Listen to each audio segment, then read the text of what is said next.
Hey guys, good morning. Well, for me, good morning. It's 8:33. I gotta be in the gym at 9, so this is gonna be interesting. I just needed to take another one because I didn't feel like it's what I was supposed to talk about today. So here we are. Let's talk about following, leadership, and what that means sometimes. Here we go. How do you be a follower? Well, first of all, I think you respect those in authority. You don't have to agree with them. In fact, I encourage you to, when you're looking up to people and you're following somebody, look for chinks in the armor, if that makes sense. Like, it's not your job to explicitly follow everything they say without question. You know, sometimes you do simply out of respect for the position, and if things go wrong, then it's on them and not you, etc., which is the great thing about leadership. But if they try and put it on you, then you're not following a good leader. Anyway, you need to be able to accomplish tasks quickly and bravely, and be able to listen quickly so that when the leader asks you to do something, you're prepared mentally, emotionally, and physically for the task. Of course, that depends on what the task is you're doing and who you're following. But good, John. You need to put yourself in a position to be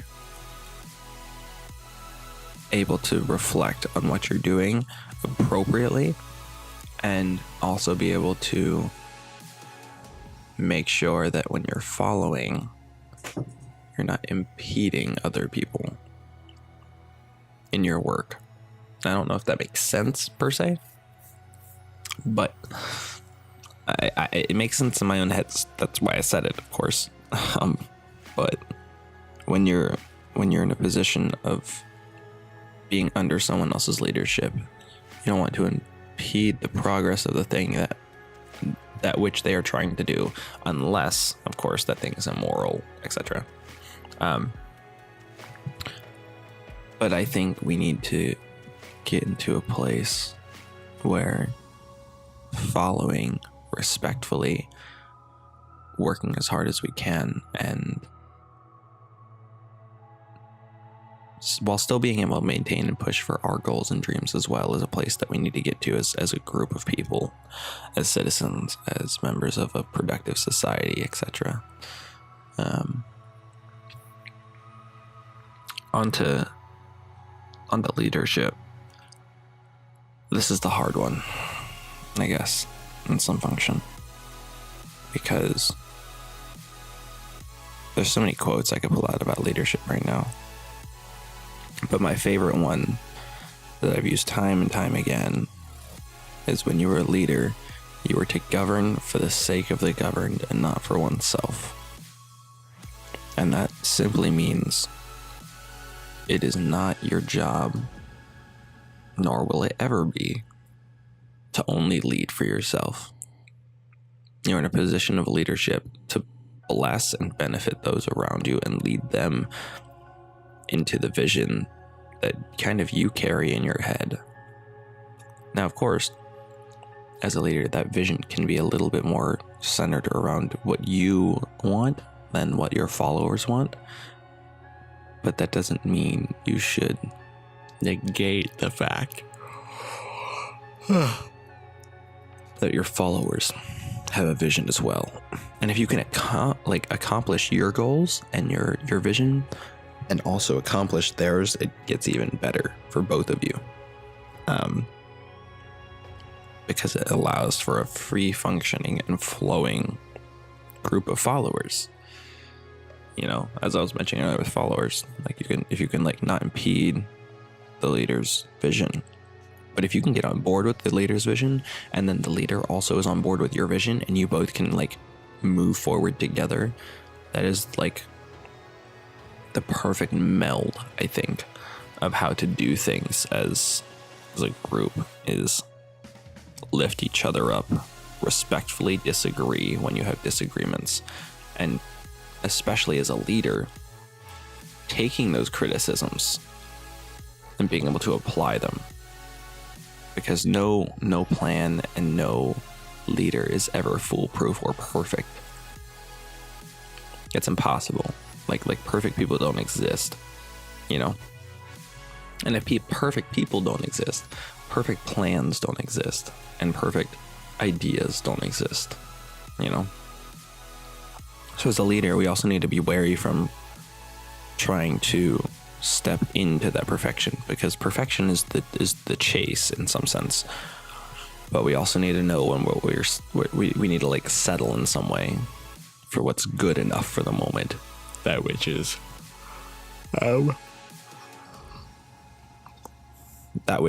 you know, you jump into what's economics talk, right? And you can go, what's the opportunity cost, right? Is it going to take me more money, more time, or whatever to do it better? And is that time better spent somewhere else? You know, like, I don't know. I guess that's, you can like reference, I'm trying to figure out a good example for that real quick, but like part of it would be like rolling into like how you do business with other people. So for example, as a leader, you have to, you know, delegate, right? And so you delegate 5 people to do a job that would normally take 2, right? But that job is done exponentially faster. Now, but they're also like a drawback. Say, like the drawback is there's another project you're working on. Which project is more important, etc. Like you have to take into account all of those things and remember them. But like keep in mind that no project your team ever does is going to be perfect. It will be as well as done as it can be, and that's really kind of all that matters sometimes. Don't let yourself fall into this like trap of perfection, you know. And you're remember that you're leading for their sake as well, not just trying to further your own goals. So the next step, I think, is also making sure that as a leader, you're working hard. Like you have to be, I personal anecdote. I was voted, however you want to say it, the captain of the cheer team for my school this coming year. Now, that's a decently heavy burden. It's only our second year in the program. Last year was our first year. Our head coach is moving, and we're getting a new head coach. So the person who started the program won't be here. And I told myself the moment I got the position that I would have to be the hardest worker on the team. Period. Like it doesn't matter if other people have been doing this longer than me and are better. I have to be the hardest worker on the team because I have to set an example and then also lead for their sake. And if I'm not working my hardest, I can't ask them to work their hardest. You know? Now, of course, hardest doesn't mean like actual physical activity hard, because that would kill me sometimes. But working as if I can't work anymore. Keeping in mind, of course, everything else I have to do during the day. You know, so for example, if I'm doing this morning, I know that I'm gonna be in the gym in like 15-20 minutes, right? So I have to make sure that I'm pushing myself to make sure that I'm working my hardest in the gym. I'm working my hardest when we're working on the cheer stuff. I'm working my hardest when we're learning the routine, because I want to be able to help everybody else, but also be the best that I can be at it every single time, no questions asked, because that's what they deserve, and that's what the team deserves, that's what the coach deserves. And I'm ready to put that burden and that mantle on myself because I'm the leader. As the leader, I have to, like, it's almost an imperative, I guess, for me to make sure that burden of excellence is on me, and that I don't put the burden of leadership down on the rest of my team, because it's not theirs to carry, right? I guess that's something I learned kind of from listening to people who do military, you know, and other stuff like that, is you never let the burden of the chain of command and the burden of leadership fall further than it needs to. That doesn't mean responsibility goes any less down, right? But you don't let that burden of responsibility of leadership go further than it has to. So